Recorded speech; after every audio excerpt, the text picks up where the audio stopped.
Our speaker tonight is a friend of mine. He is a very accomplished man. He is a radio show host.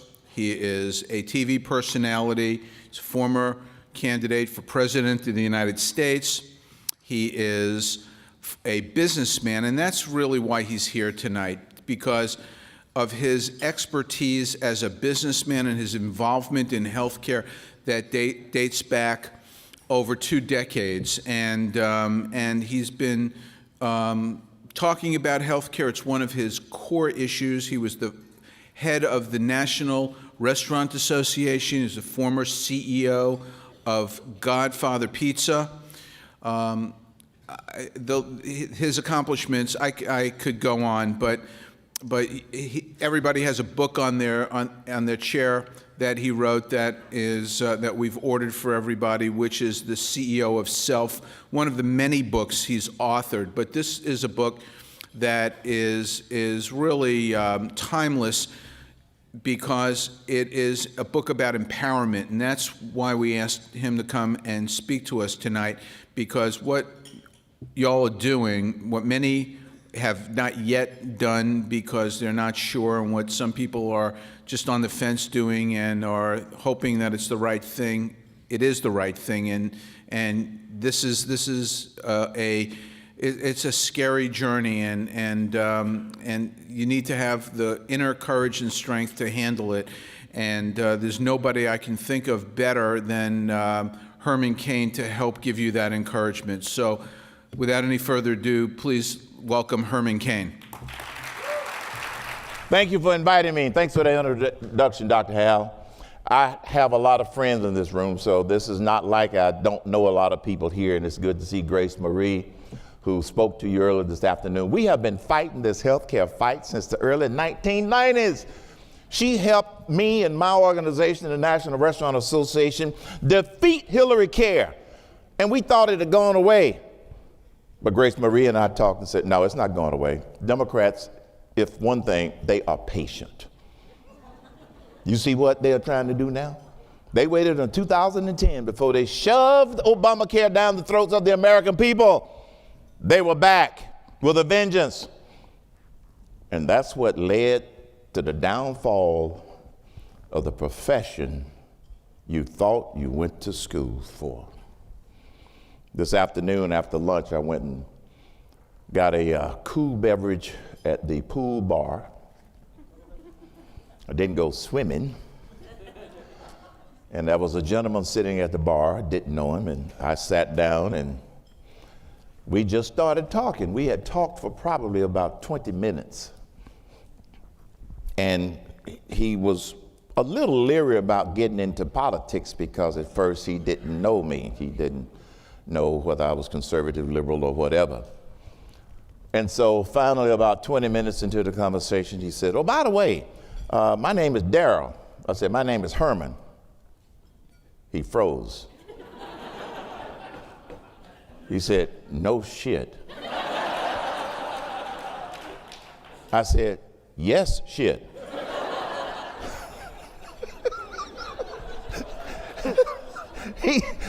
He froze. He said, what's your last name? Cain. The one I hear on the radio every day? Yep, I'm the one. He said, no, you're not. I said, so you calling me a liar? Do you know I had to show him my driver's license before he would believe me? It's bad when you think people know who you are. No, they don't. Then you got to prove who you are with your driver's license, okay? And then he says, so why are you here? I said, I'm here for a conference called Docs for Patients Foundation. They're sponsoring a conference on direct patient care. He said, really? I said, yeah. He said, what are you going to talk about? I said, I'm going to talk about health care. He said, why did you come down to speak to 250 doctors? I told him there was about 250 y'all. I said, Dr. Hal asked me. He said, who the hell is Dr. Hal? I said, trust me, you'll hear about it next week on my radio show. But I want to thank Dr. Hal. I want to thank Felicia. I want to thank Beth. I want to thank everybody that has made my accommodations and my visit here absolutely wonderful and delightful. Thank you, and thank all of you. Dr. Benjamin Mays was one of my heroes. He was one of the people that impacted my life. He was the president of Morehouse College, where I went to school. His last year of being president of Morehouse College was the year I graduated, 1967. So it had some special significance as well. And Dr. Mays was famous for some of his most powerful and impactful quotes. You'll probably find this one in the book that they've been so kind to give you. When Dr. Mays used to say, "Let it be borne in mind that the tragedy of life does not lie in not reaching your goals. The tragedy lies in having no goals to reach for." It's not a calamity. He said it's not a calamity to die with dreams unfulfilled, but it is a calamity to have no dreams. I would venture to say that every doctor in this room dreamed of becoming a doctor for reasons that you are experiencing now that you did not expect. My dream when I was growing up was real simple. I came from a very humble family. Father was a barber, a janitor, and a chauffeur. My mother was a domestic worker. I think we were technically poor, but we didn't know it because we didn't have the TV telling us every day that we were poor. And I had a dream. I wanted to make a lot of money because we didn't have any. I can remember going to elementary school, and they would serve hot lunch in the cafeteria. And the only day of the week that my brother and I had one younger brother, a year and a half younger. The only day of the week that my brother and I could eat lunch in the cafeteria was on Fridays. It was a treat for 25 cents. We got a hot dog, a carton of milk, and an apple. We felt like we were just like the other kids because we could eat lunch on Friday. My dream was to make a lot of money. I'm not ashamed of that. It makes liberals' heads explode. You just want to be rich. Hell yeah. What's wrong with rich? Stop apologizing for your success. So my first job, my goal was $20,000 a year. I started working for the Department of the Navy. I wasn't in the Navy. I worked for the Department of the Navy as a civil servant, making $7,735 a month. A year. That was a yearly salary. That was a GS-7. Oh, that's a big deal in the government. That was a GS-7. And so after about 4.5, 5 years, I kept moving up. And finally, my goal was $20,000 a year. So after about 4.5 years, I continued to work hard. I kept getting outstanding performances. They kept promoting me from GS-7 to GS-9, GS-11, GS-12. And then the day came when they wanted to promote me to GS-13 and run a group. And my boss called me in and said, we're going to promote you to the new supervisory mathematician. I said, thank you, Wayne. I said, why? He said, well, you performed outstandingly. You went back to Purdue and got your master's degree in computer science. And he had admitted that he didn't think I could do it. And I said, thank you. I said, tell me a little bit about this group. He says, you're going to have about 5 or 6 people reporting to you, and you're going to be in charge of a naval weapon that we call the rocket-assisted projectile.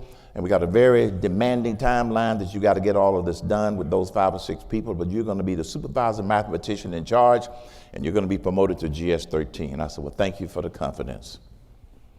I said, how much does it pay? $20,001 a year. If you don't know what your dream is, how will you know you got there? That's the biggest mistake that a lot of young people make, as I remind them when I speak around the country. By the way, watch the news on Tuesday night. I could be in it, not for a good reason. I'm speaking at Columbia University. I was invited by the Columbia University College Republicans, and we don't know what's going to happen. There could be protests. The college Republicans even came back to me and said, would you like to Skype in your presentation? I said, hell no. I'm looking for a fight. I hope they do protest me. So no. If you don't know what your dream is, how you know you're going to get there? But your dream was probably to be a doctor providing patient care and not having to deal with bureaucracy, government, and government bullshit. That wasn't in your dream. That wasn't in your dream, and I understand. But the thing about dreams, folks, is sometimes you have to modify them along the way. Because sometimes things will come up that maybe you didn't count on, like what you're facing now. Doug Farrago, I heard his presentation today. Every citizen of this country, every voter needs to hear that presentation. Everybody. Many of the patients out there, many of the voters out there, they don't know what you're going through. I know what you're going through. They're heard from their doctor, a sample of one, and think it's just their doctor, not realizing it's a whole industry, it's a whole profession that's under attack. And Doug put it in perspective. I'm sure you've had a lot of other great presentations, but he certainly put it in perspective for me. I had not seen it with the research that would backed up what you all are doing. Research of what's happening to your profession. I had not seen a presentation that great and that good, and it was outstanding, and it was informative. Let me tell you, two of my takeaways, there were many, from Doug's presentation. Number one, 49% of all doctors will not recommend medicine to their children. That's the way it was when I was president of the National Restaurant Association. People who had been in restaurants all their lives their kids didn't want to do what mom and daddy did. They grew up seeing how hard it was. They grew up seeing how the government was trying to make it difficult for them to run a business with regulations, taxes. Kids didn't want to go through that, just like many of your kids don't want to do that. I remember a day when 80% of the kids of doctors in this country wanted to be like mom and dad and be a doctor. They see what you go through. They see the BS. They see that. And what makes it even worse is that a lot of young people are deciding not to become doctors because they see what it is. And if that trend continues, we're going to have a problem on our hand as a nation. And so very quickly, some people need to understand that health care and health insurance are two different things.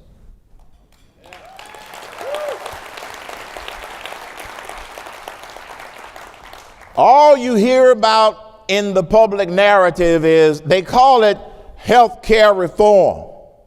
No. It's health insurance reform. And a lot of patients don't understand the difference because the liberal media does not want them to understand the difference. Jonathan Gruber, who was one of the architects of Obamacare, although now Hillary claims that she doesn't know who he was one of the architects of Obamacare. And I have him on tape that we play on my radio show constantly. We have him on a speed dial where he said, lack of transparency is a huge political advantage, to a large extent because of the stupidity of the American people. He said that. But they don't play that on the nightly news. It was based upon the stupidity of the American people. And now the American people are drowning in the pains of Obamacare and all of the bureaucracy that it has spawned and all of the things that's making your life miserable, getting between you and providing health care. But many of them don't know about that. So as part of your consultation, make sure you explain that it only take about 15 seconds. And so the assigned topic for tonight, some people said, he's just now getting to his topic. See, I'm also a Baptist preacher, so you have to understand. So we could be here a while if y'all stay quiet. That's the Baptist preacher rule. Now that's what I'm talking about. I get some amens, I'll hurry up and get through with this. Overcoming health care and health insurance fear factors. Remember that series, Fear Factors? Your patients, the voters, are filled with fear factors about what's going on. They don't know what to believe. Fear factors relative to health care. Fear factors relative to health insurance. Fear factors relative to sick care. There's a difference between sick care and health care. Y'all know that. It breaks my heart when I have people call my radio show who say that they do not have health insurance and they don't know what they will do if they get hit with a serious illness. And I say, why? They said, when you got a $10,000 deductible, you don't have health insurance. But you're not going to hear that on the nightly news. So some people's fear factor is, what if I get sick? What if I get sick? Because you never know. Some people are freaking out over the fact that they no longer can choose their doctors, even though they were promised that they could, only to show up at the doctor and the doctor says, I'm sorry, under the new rules and under the new schedules and under the new this, that, and the other, I can no longer see you. And patients are leaving your office in tears because they were lied to again. Choice of hospitals, clinics. One of my best friends, his blood pressure shot up to 190 over something last week. He's my driver. Naturally, I'm concerned about his blood pressure. Okay? You don't want your driver having a stroke while he's behind the wheel. But he's my best friend. He goes to one of these urgent care clinics. And he goes in and he's a retiree from the railroad. So he's got Medicare because he's over 65. And he got supplemental insurance that's paid for by the railroad. The urgent care center clinic said, I'm sorry, we don't take either one of those. He said, what? He didn't bother to ask why, but I think you can figure out why. They were probably part of a bigger network that didn't recognize those sources. But he said, my blood pressure's gone through the roof. They said, you'll have to pay us $90 for us to check you out, your blood pressure. So he paid him $90. And they checked his blood pressure, checked his heart, did a couple of other things. And then they said, we really need to run some other tests on you so we can see if we can't figure out what is the source of your blood pressure shooting up like this. He said, but before we do any other tests, you're going to have to pay for those tests individually. My friend Joel said, y'all got $90 out of me. That's all you're going to get. So he goes to the emergency room. And this was late afternoon one day, and he was in the emergency room until 2 a.m., and they did, in fact, do all of the tests necessary. Because the urgent care center didn't fit into their network, or his insurance didn't fit into their network. People are scared to death of this kind of stuff. They're afraid, what are they going to do if their kids get sick or hit by a car? Those are the fear factors that people live with every day. Not to mention health insurance itself. Remember the famous line by Nancy Pelosi? We got to pass it before we tell you what's in it. Well, now we know what's in it, Nancy. You screwed the American people is what you did with that damn legislation.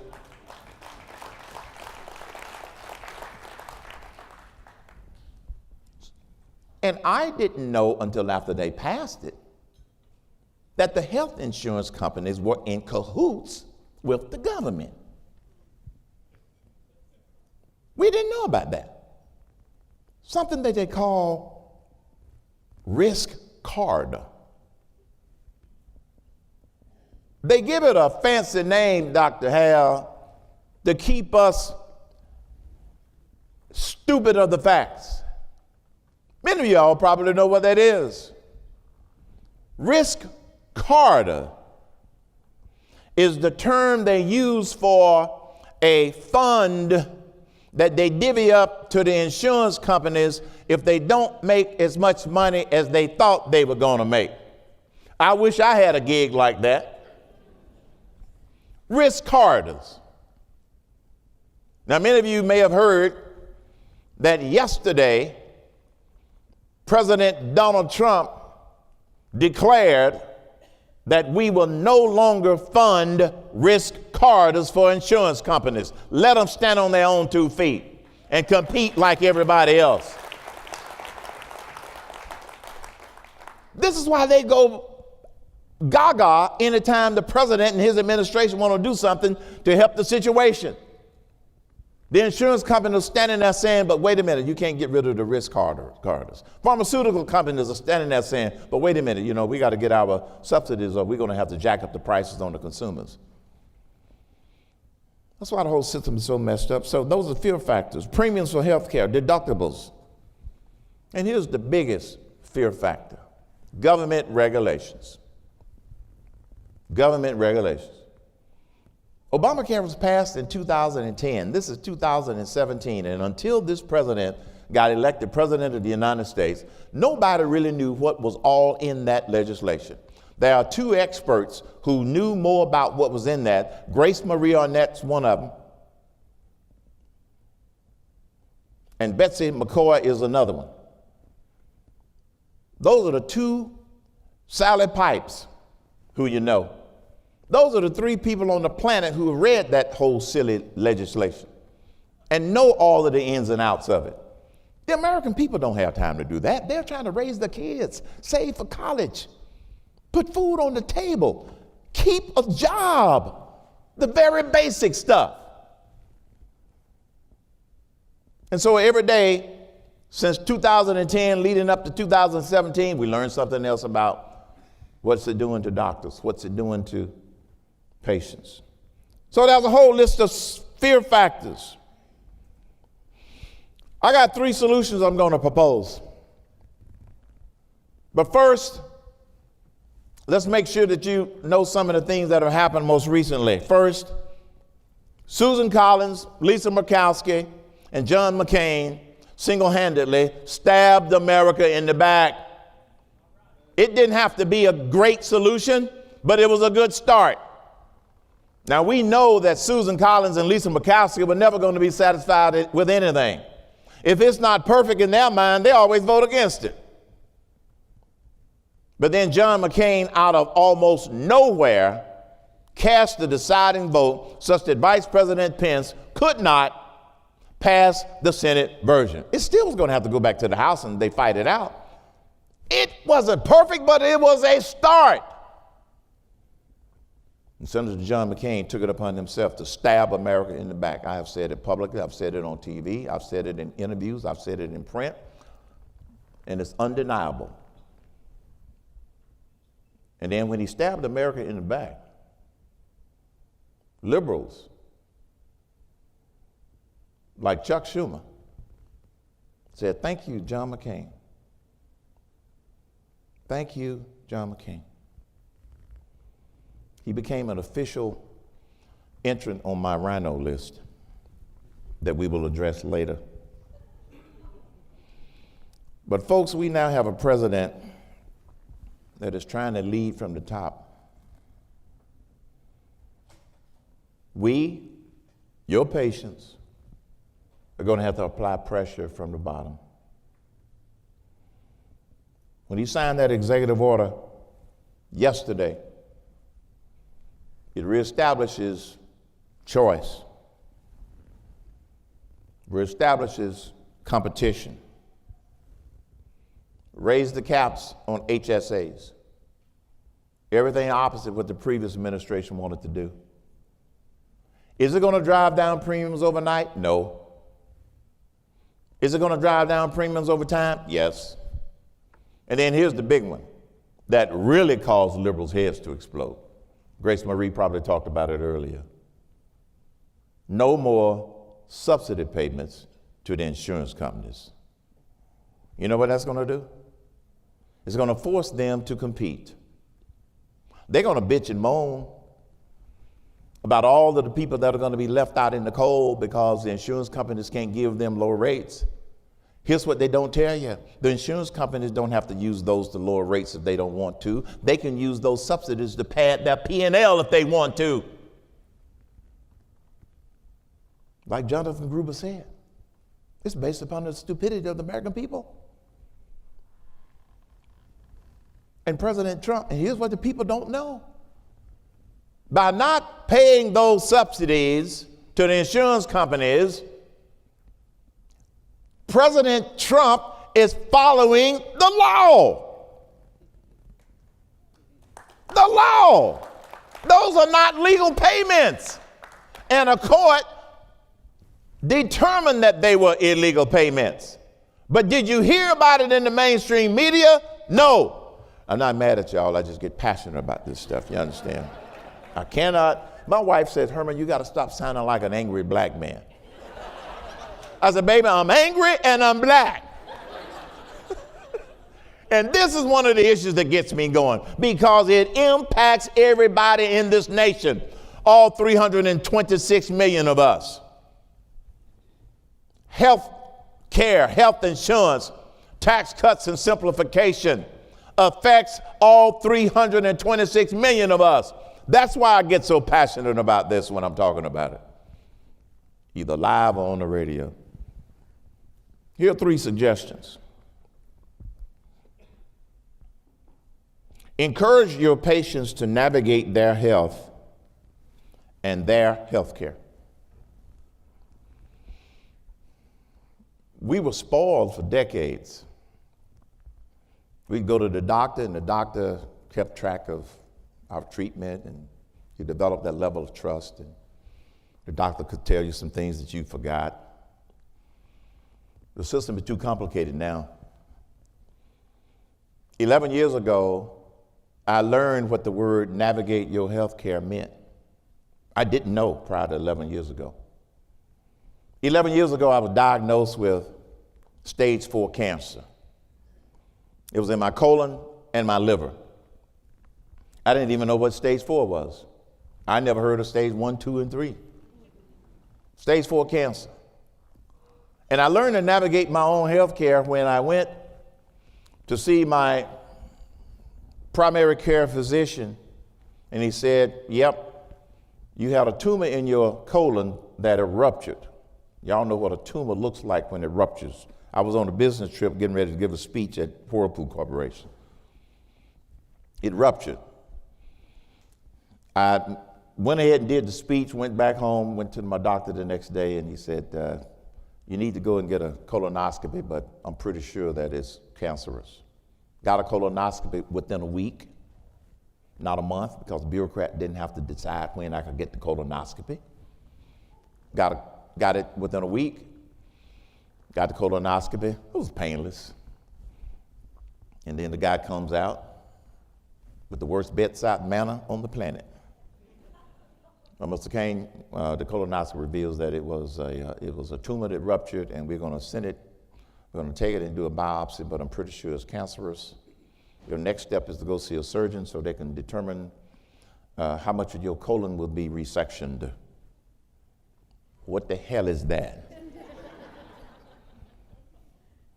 He said, you can live without part of your colon. I said, oh, thank you for that valuable information. I didn't know what that was. I'd never gone through that. And he said, you probably, when you go see the surgeon, you may want to take the results of a CAT scan. So I went to a hospital, called my GP, general practitioner. He set up a CAT scan for me to go to one of the hospitals where they do CAT scans. I got the CAT scan done. But the technician isn't allowed to tell me the results of the CAT scan. I get that. And it didn't go back to my GP. I said, let me take my film with me. So I had my colonoscopy results. I had my CAT scan results. I got x-rays while I was there. And I show up at this surgeon's office. I said, how long you been a surgeon? She said, 6 years. Okay. We sat down and talked for about 40 minutes. And she explained to me about the resectioning. Said there was nothing in my lungs. And I quote, she said to me, I don't know what I'm going to do about the tumors in your liver until I open you up. My wife and I didn't even know I had tumors in my liver. Oh, you didn't know that? No, we didn't. Well, I won't know what I'm going to be able to do with those until I take a look. But I know we can do the resectioning. My wife and I got up and went to my car. I felt like I had been punched in the stomach 12 times. She didn't know, we didn't know. And I looked at my wife. I was getting ready to drive. She was on the other side of the car. She said, I took a deep breath and I said, baby, I got this. You know, being Mr. Masculinity. She said, no, we got this. Then a good friend of mine said, you need to get a second opinion. I said, why? Aren't all doctors created equal? She said, no, some of them didn't make A's in school. Don't y'all take that the wrong way. But she had a good point, Dr. Hal. I said, I don't think I need a second opinion. Well, okay, I'll do a second opinion. I can go over to Herman University to find me a doctor, get a reference and all of this. She said, no. Why don't you go to the doctor that I know in Savannah? That's where she was from. I said, why do you want me to drive 3 hours to Savannah, Georgia? She said, because this doctor who specializes in cancer treatment has been working with my family for years, and I would highly recommend that you go to him. I said, that's an awful inconvenience. You know how patients are. They don't want to be inconvenienced. I said, go down. She said, go to Savannah and see this doctor. I said, all right. She nagged me to death. I said, what's his name? She said, Dr. Lord.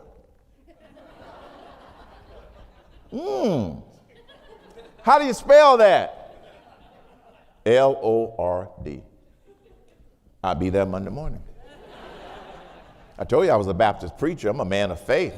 A doctor named Lord. Went to see Dr. Lord, took all of my film, navigating my own care.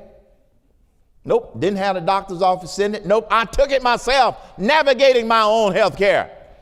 Dr. Lord and his associate took a look at everything. He says, go get you some lunch and come back and I'll give you the results. He came back, gave me the results, reconfirmed everything that had already been done and talked about. He said, I would recommend 2 places that you might want to consider. I said, what? He said, Kittering up in New York. I said, I hate New York. Now, those from New York, don't be offended. Let me rephrase that. I hate your government in New York, and I hate your taxes in New York, okay? And if you're from New York, you know what I'm talking about. He said, oh, you can go to the MD Anderson Center in Houston. Where's Ori? I said, I like Houston. Went to the MD Anderson Center in Houston, Texas. They assigned me, I had to go through orientation. It is an impressive facility. If you've never been there, you don't know about it. So I said, okay, I went there and I was able to get in and My wife and I went on Sunday because all of my tests had to be done all over again. You know how you all are. You don't want to believe anybody else's tests. You got to put me through all of that colonoscopy, CAT scan, x-rays, blood tests, all over again. So we had to go through orientation so we'd know where to go for this, where to go for that, where to go for all of the different tests because the facility was so big. But it is very automated.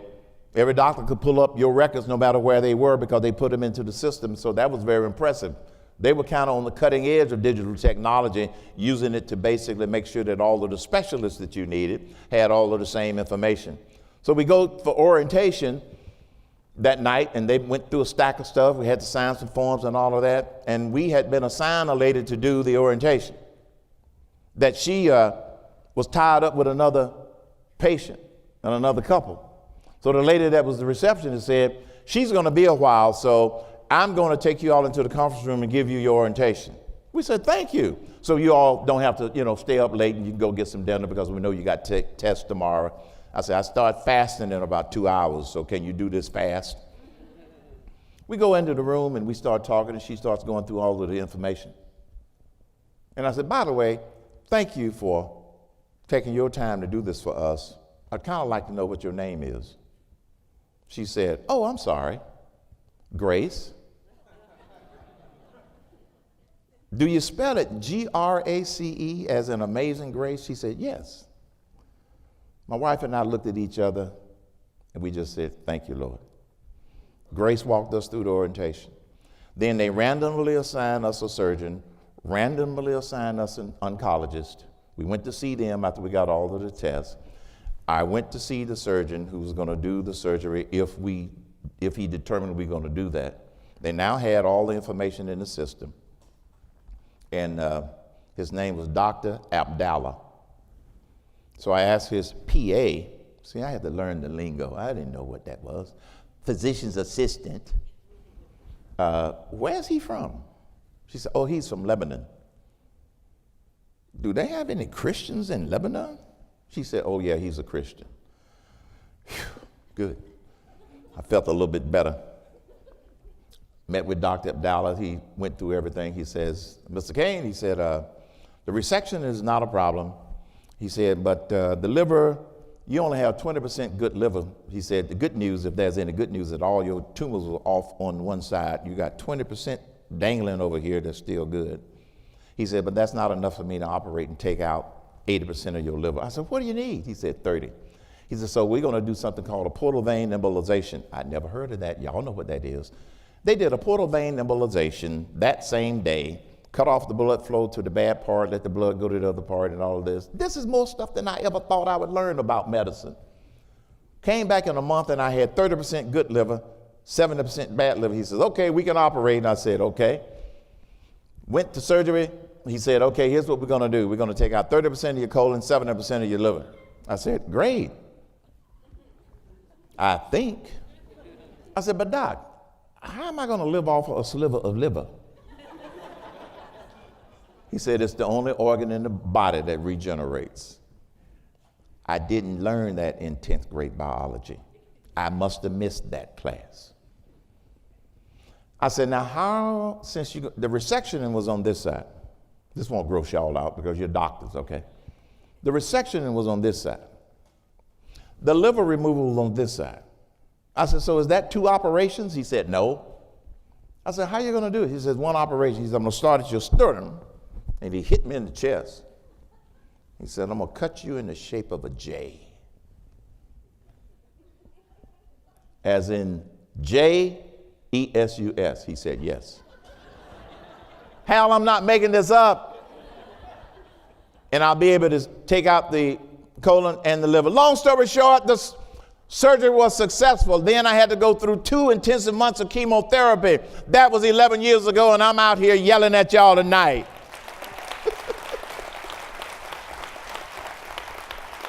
Encourage your patients to navigate their own health care. You can't do it all. Number 2, encourage them to navigate their insurance coverage. With competition opening up, there are going to be a lot more options. And some new models for coverage and new models for care are evolving. DPC, which you all are very familiar with. HIP Nation, Dr. Hal can tell you all about that. Healthcare Impact Partners. I've taken a look at that and I know the people that are part of that. No government, no bureaucrats, no health insurance companies involved other than to provide supplemental loan, disaster coverage. Encourage them to navigate their insurance coverage. And then the third thing, and the final thing, encourage them to raise some Cain. Get vocal. Call your representative and senators. And the message is simple. Support this president's agenda because his agenda is the people's agenda. He's trying to help you, help me, and help your profession, but he needs some pressure from the bottom, and that's what all of us can do, and that's what your patients can help do. I was sitting next to a guy on the plane flying down. He is a FEMA inspector.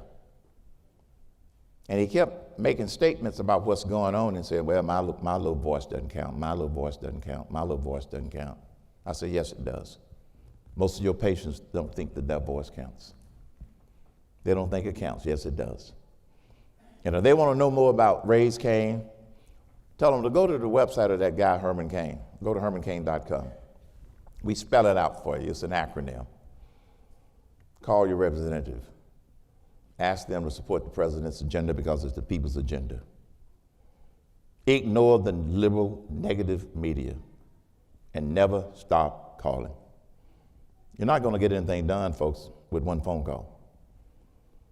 I know this from when I was president of the National Restaurant Association, that when representatives and senators hear from their constituency 200 or 300 times on the same thing with the same message, they pay attention. That staff will say, something's going on. Something's going on.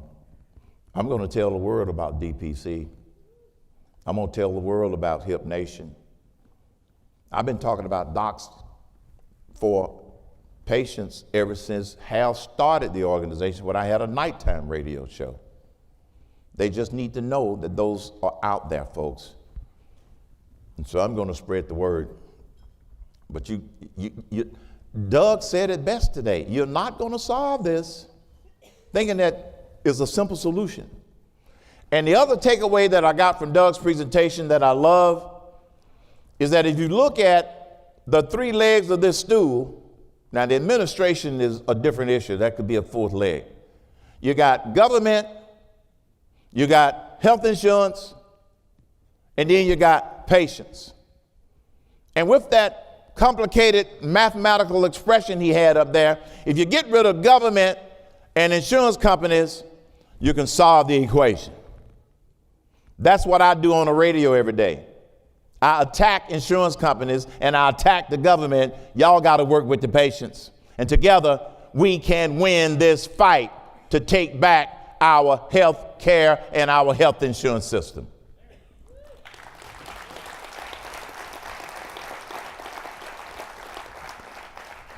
And the Democrats, they're not going to go down easy. I know this is supposed to be a nonpartisan presentation, Hal, but see, I mentioned Democrats and Republicans an equal number of times, so I think that keeps you out of hot water.